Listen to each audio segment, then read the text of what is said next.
Welcome to another episode of the Reboot Chronicles, a no-holds-barred forum with global leaders, authors, entrepreneurs, and CEOs about how organizations stay focused on growth and innovation in unprecedented times.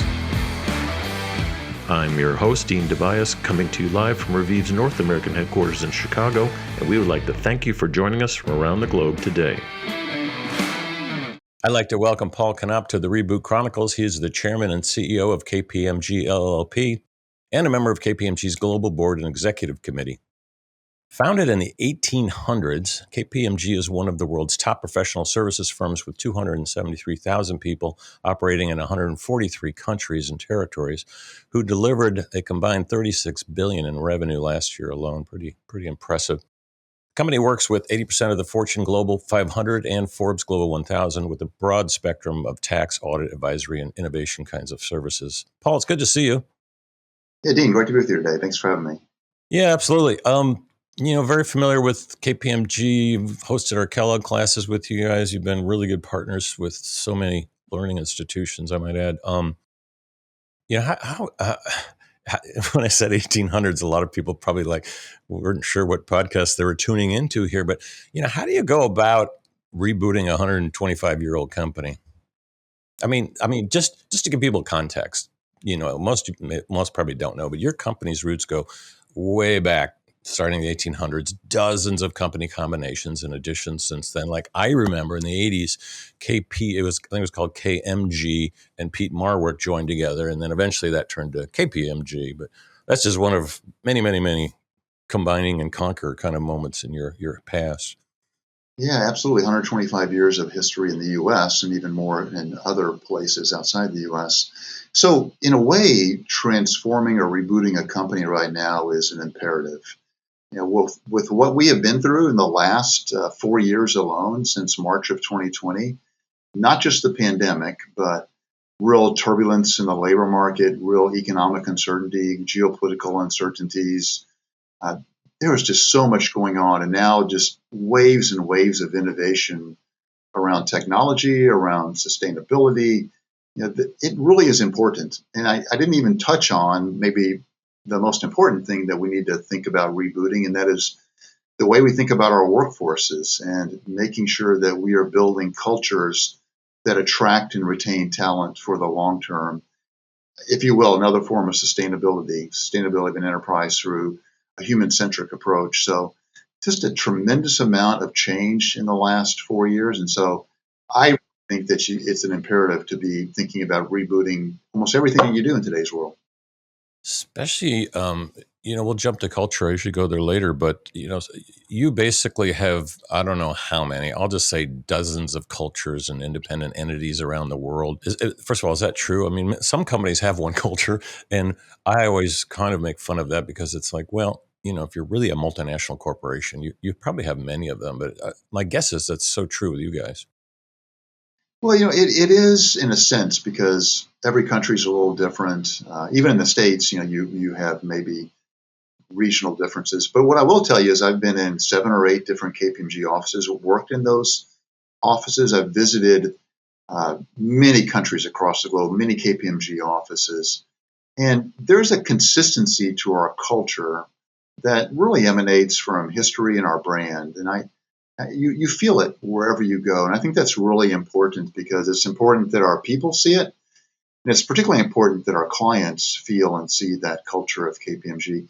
And really, you're right. It transforms over time. We like to think of our culture as a values-led culture, purpose-driven, and we're always focusing all of our people, 270,000 across the world, 40,000 in the United States, to think about those values and think about our purpose and try to ensure that we're putting forward a market recognition of what we are and how impactful we can be in the market in terms of helping our clients solve their most complex problems. Yeah, I mean, on culture, it's interesting. Companies like you, companies like, let me think, JP Morgan Chase, let's say, at any given time, they used to have, probably still now, but maybe not so much in the roaring 20s here, but anywhere from 4 to 5 generations working at the company. JP Morgan was a great case study about that. So you've at least got 4, would be my guess. How are you making the company more attractive to, generation X, Y, Z, and Alpha, and the whole turnover to a whole new group of people, and what do you think it's going to do to the culture? Dean, that is such a great question. It is, and it's real. It It's a is, tough you one. feel it every day. It's meaningful. At least 4 generations that work at the firm, and the changes we've been through the last 4 years, in particular, have changed the way people think about work. So when you talk about culture, we today have something we call flex with purpose. Not everybody's back to the office 5 days a week, not even close. As a matter of fact, we've designed a hybrid environment that we think is moving towards optimization. It's almost impossible, though, to optimize a hybrid environment. But when it comes to really thinking about what each generation is doing in the workplace, how their mindsets work, if you will, to me, it's all about listening and making sure that you do so in a way that you listen not to be right, but you listen to learn constantly. And you listen to all the different generations that are in the workplace.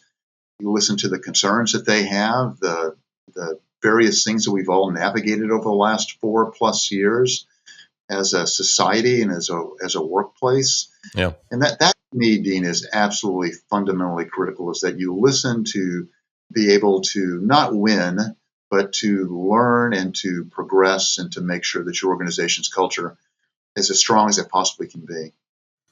So back to the core reboot, people side was good, but the how is AI specifically impacting your business? I guess maybe let's start on the inside, and then let's talk about your consulting services and all the challenges your your customers are facing. But with some big companies, it's a little piece. With others, it's huge. I'm curious where you guys are.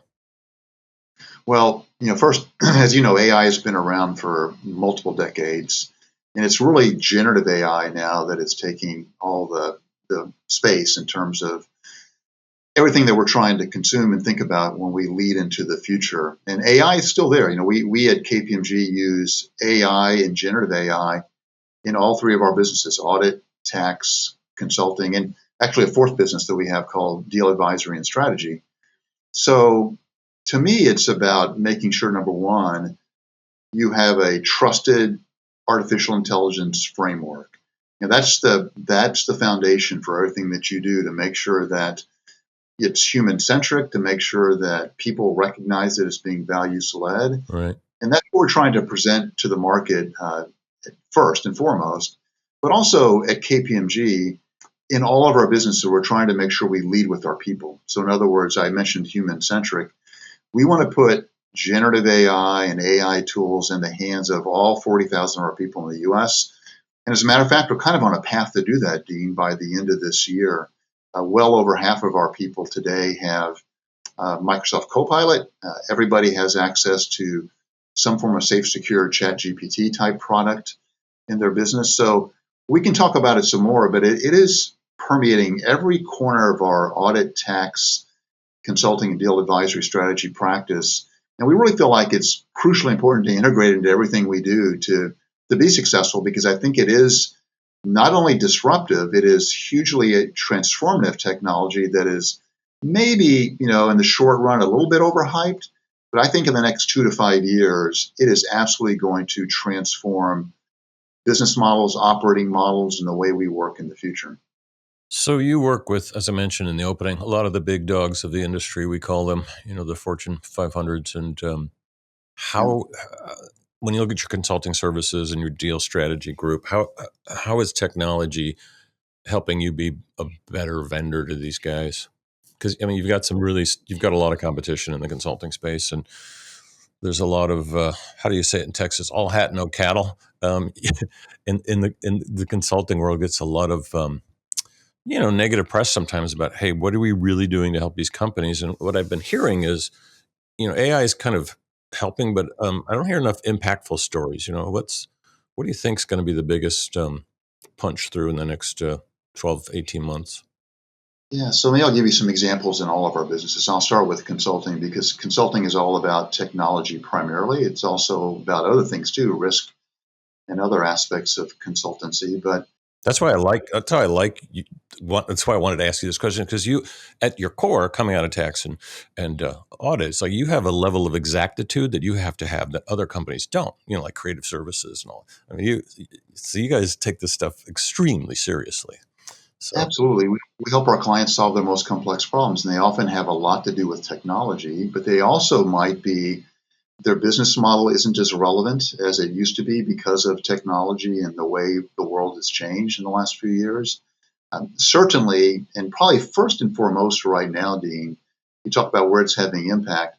It's having impact more on business processes and operating models. So everyone is exploring how do you achieve productivity gains using generative AI as the number one priority, knowing at the same time it's going to change a lot of business models too. So, right. we're working with companies not just on use cases that have been piloted, but we're now moving into what we call industrialization or implementation of these technologies, where companies are actually starting to use them in various different ways to make those business processes, operating models more efficient, closer to optimal for the future. Then you think about things like tax. I mean, in tax, generative AI is sort of ripe for progress. And you think about the fact that almost everything in tax is a law, a regulation, a ruling, a judgment, and it's all a body of knowledge, and data and text is what generative AI is really perfect for. And so, we have something at KPMG called KPMG Digital Gateway, where we put generative AI into this tax product, this digital gateway, to help companies transform their tax organization to make it more efficient, to make it more effective, to speed up research. And then lastly, I'll just talk about our audit practice because, while that practice is really pointed at protecting the capital markets, Right. it's absolutely technology driven today. Our AI offerings within our audit practice are embedded in there, include things like a product by a company called MindBridge that we have an alliance with, where you can score transactions, what we call transaction scoring, to make auditing more efficient. To get away from just random samples into looking at 100% of a population, along with speeding up research through these large language models. So it's absolutely impacting all of our businesses today. And I didn't talk about the deal business, but the deal business is definitely a data-driven business, and it's absolutely having an impact there too. Yeah. Can you let's take that one. Can you back up and talk about that? What is that group? You Yeah, noticed? so deal advisory and strategy is composed of uh, transaction due diligence, both buy side and sell side, along with strategy, performance improvement, overall corporate strategy. So it gets after a lot of things, if you will, Dean, and it's also got some corporate finance elements to it at the Yeah. same time. And all of that is really data driven. You think about if a company wants to make an acquisition, what you're largely looking at is an immense amount of data to evaluate what you're acquiring. And we've always been a leader in a data driven approach to transaction evaluation, mergers and acquisitions. But generative AI really makes it even more productive, the work that we do, because you absolutely can use more predictive tools with generative AI. You can do more forecasting on a more rapid basis. So it's absolutely very relevant to that M&A transaction business. And strategy, obviously, strategy envelops all of these things. And companies that are thinking about generative AI today need to be ensuring that they embed it in their strategy. So it impacts all of that business as well as our other three businesses. Yeah, I bet. I mean, I've got a couple Reboot fellows working on a project for a good sized company, but essentially partner opportunities, M&A opportunities, and we're doing it manually. Mm-hmm. So you're saying, just because we want to do some hardcore research, but so you're saying that a lot of that can I definitely get the audit side, by the way. Well, why do a random sample when you can look at every transaction? Get that one.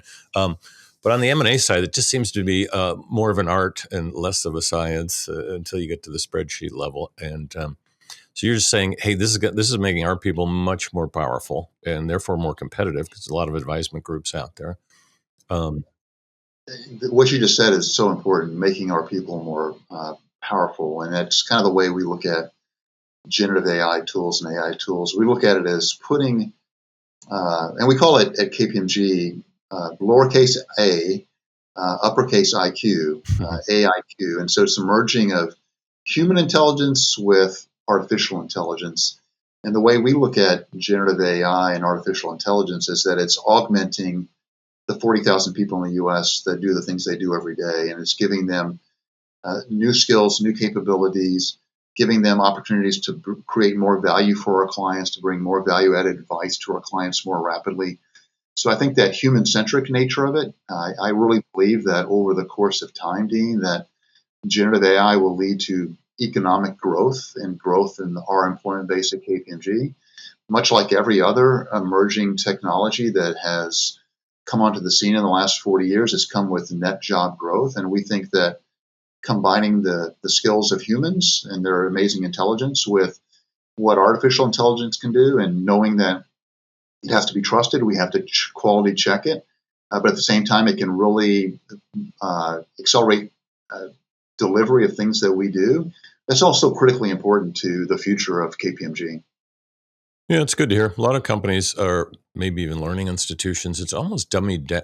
Just technology in general has dummied down a lot of the curiosity of people. It's the tech does work for you, and therefore you're supposed to take your work to the next level. But so it's different personalities, I think, will rise with it, and others. I've seen some resistance in some companies, and with others, I've seen kind of a lazier effect. But we won't digress on that. But let's talk about your consulting side. What are you excited about there? Well, it's hard not to be excited about artificial intelligence, but let me take a step back. So we have amazing alliances with Salesforce, Google, Microsoft, Workday, ServiceNow, several other companies, Yep. where we go to market together to develop and deliver really incredible solutions for our clients. So that's a real growth engine for our business at KPMG, working with those alliance partners to deliver really innovative software solutions to their and to our clients and our joint clients, because they're often joint clients. And Then what is that like a systems integrator kind of role, part of the consulting, or is it something broader? a lot of it might be in our case helping not just with the technology, but also helping, if you will, you take a Salesforce technology with respect to your marketing and sales function, Mm-hmm. take a Workday with respect to your human resource People. Yep. function. You need to optimize the business processes that underlie that technology. So in a lot of cases, we're helping companies with their target operating models and ensuring that those target operating models are optimized for the future. And that's a lot of what we do, a transformation of the business processes of their operating models that companies have today. And that's a big part of that work that we do with these alliance partners. At the same time, it's just you got to be really excited about innovation in general, because the speed of change is so remarkable with respect to all kinds of technology that we're bringing into place today. And then you kind of think back to late 2022 when OpenAI came onto the scene in a big way, and generative AI became a thing that we all started talking about in early 2023. Now everybody is trying to understand, how might I use generative AI to really make everything I do more effective and efficient at the same time, because you want more effectiveness to what you do along with more efficiency to what you're trying to accomplish. So generative AI has really unique possibilities in terms of the way companies might use it to both go to market with their delivery, whatever they might be delivering, but also again to make their company more efficient. At the same time, it's a great way to help attract talent to a business, and we see that every day. People want to work for companies that are very progressive when it comes to their technology. Yep. And help companies with respect to how they use generative AI may help them attract talent. I would say too that one other thing that we're doing a lot of right now is helping companies with, how do you put in place an ethical framework, a trusted AI framework, if you will, to make sure that I'm using a safe, ethical, responsible way, so I don't lose credibility if something were to go wrong with respect to security around what you're doing. So that's a little different. I don't see everyone doing that. It goes everything from, like, a cool toy to play with to hardcore cyber detection. And yeah, that's good. What have been some of your biggest challenges, running a massive organization like you have? Well, I spent 36 years being in client service, and then I had the privilege of being elected to be chair and CEO of KPMG in 2020. I came into my role as chair and CEO on July 1st, 2020. So there have been no lack of Strange time, yeah. no lack of challenges and opportunities for the last 4 years. And I kind of underscore that opportunities because with every challenge, there seems to be an opportunity right now. You think about the opportunity that we had during the pandemic to speak about the importance of health equity and mental health of our people and trying to ensure that we listen to our people so they have what they need during a crisis.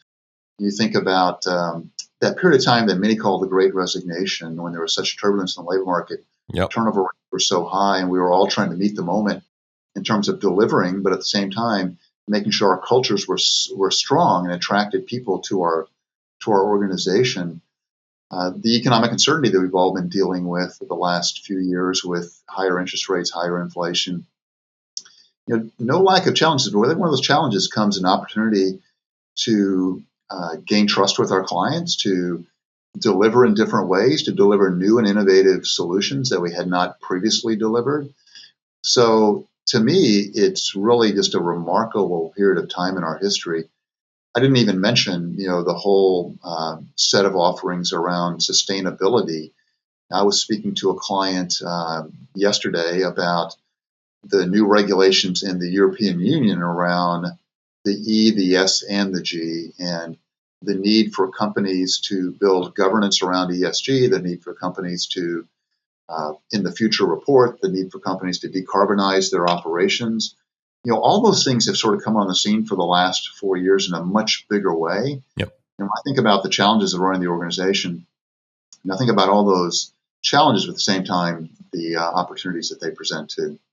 You and I are both members of NACD. I taught a lot of governance both there and at Kellogg. And what do you see? What are the governance trends in major corporations you're seeing now? Well, so, it really starts with enterprise risk management and effective governance around the role of the board and understanding those responsibilities. So, if you will, I think more about strategy than anything else at the moment. So I'll come to strategy and I'll come to risk. So with respect to strategy, a light has been shined on strategy in a big way the last 4 years with all the disruption in the market in many different ways, not just technology, but Thankfully, I was oh waiting. I've been waiting for years. Yes. yeah, yes. And so, when it comes to boards and the role of boards, the number one thing I think about right now is ensuring that you fully understand the strategy of the organization to make sure that you can process all that change and know whether the organization is navigating it successfully. At the same time, the board has a huge role with enterprise risk and making sure that you have taken all the risk of an enterprise and you've mapped it to the various committees or mapped it to the overall board itself. Right. Making sure that those risks are effectively mitigated and there is prevention and detection around all the risks that might be presented to an organization. You think about cybercrime that's so prevalent nowadays. Massive. And then, massive and, And more so than ever. Relentless every second. Yeah, exactly. Yeah, and more so than ever today, boards play an increasingly important role around understanding the talent challenges of an organization and whether the culture in of itself might create a risk. So a lot for boards to deal with in today's environment. I talked a little bit about sustainability and that term ESG earlier. That's certainly something that boards are also spending a lot of time with. Yeah, there's some boards that, I and my colleagues, maybe even you, we look at and we're like, I don't think I want to be on this one because the level of risk just is it's too systemic. Usually it's in the industry, but let's go from the board to the front lines now. What would you recommend? What would you tell the next generation how to prepare themselves to come to work for you? Well, so I would start with what I often start with when I speak to college students and prospective employees, and that is, be a student of the world, be a lifelong learner. I know that's sort of ubiquitous advice, but to me, having a really broad perspective about life and the world and understanding what's happening both geopolitically and in the United States politically, making sure that you have a strong knowledge, Dean, of emerging technologies. So you can acquaint yourself and embrace emerging technologies in Right. today's world. And I'd say it's an imperative, really, to do so, to make sure that you at least understand them, so you understand how they're going to disrupt the business you might be interested in joining in the future. And then, as a person that was an accounting major Hmm. and spent 36 years doing audits and dealing with accounting matters, thinking about understanding that language of accounting and finance, that old ubiquitous statement that accounting is a language of business. It happens to be very true. And so, making sure that you have a understanding of the basic terminology and terms around accounting and finance, that to go along with all the things I talked about before, that I think serves people very well when it comes to joining organizations today. And really, you have to also understand what kind of culture you want to be involved in, what kind of culture you want to work in, and that's an intangible thing. It's not as tangible as intangible, but That is a good one. Most people don't mention that because it's like being honest with yourself, especially the young really, graduates. There's, I just want a job. I'm like, well, okay, but think about where you're going, what you're going to be doing. But that's actually great advice. The lead up part. It's like you can't just get the degree. You can't just do that. You have to. We call it the power of and. You have to be doing 3 or 4 things at once in your early years. Learning is so much of a gift at that point, but it's harder than ever because you could literally. You should know international. You should know technology because Dean said so. You should know finance because Paul said so. You should know. It's like, well, okay, you don't have to know everything, but hone it down. But just don't be a specialist. Is that similar advice or is that a different thing? well, that's interesting. So I have heard some people say, be a domain expert and not a technical expert or a specialist. Yeah, yeah, I think there's still plenty of room for a specialization in today's world, yeah. I agree. depending on what you're trying to accomplish in terms of your career objectives. So Yep. I would never speak to an audience and say, forget about technical skills or forget about specialization, because it may be right for you. And quite frankly, the way I like to think about it is, if you couple specialization or technical skills along with all the other wide array of things that you can know in the world and you can embrace in terms of a learning life, that might be the most powerful combination there is. Because Yep. if you're smart enough to be a technical expert in one area, you're probably smart enough to evolve into various different things through the course of your career. Yeah. Well said. How about we've talked a lot about business challenges. How about your own? Just you've had a long career. I was going to call it a hybrid career, but you've morphed into a global leader, and not too many come from your past into what you're doing now.